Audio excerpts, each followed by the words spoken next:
अस्सलाम वालेकुम मुहतरम सामीन व नाज़रीन, आज हम आप अहबाब के सामने जो बलगमी खांसी होती है या दमे की कैफियत होती है, थोड़ा सा तेज़ चलने से सांस फूल जाता है और सांस वाली नालियों में सोजिश हो चुकी होती है, उन लोगों के लिए एक नादर, नायाब और बेहतरीन नुस्खा आपकी नज़र कर रहे हैं।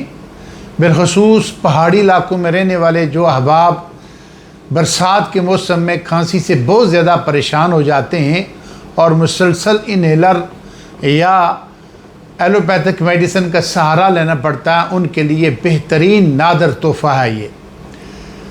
नोट फरमा लें, फिलफिल दराज, इसको मगावई कहते हैं, 50 ग्राम, शक्कर तिगाल 50 ग्राम, काकड़ा सिंगी 50 ग्राम और इसमें 150 ग्राम आपने शहद शामिल करके माजून तैयार कर लेनी है।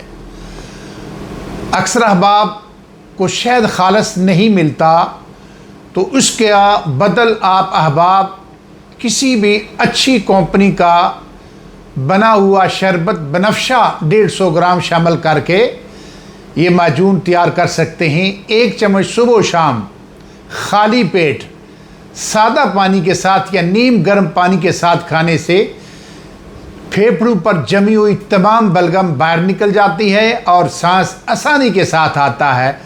अस्सलामु अलैकुम व रहमतुल्लाह।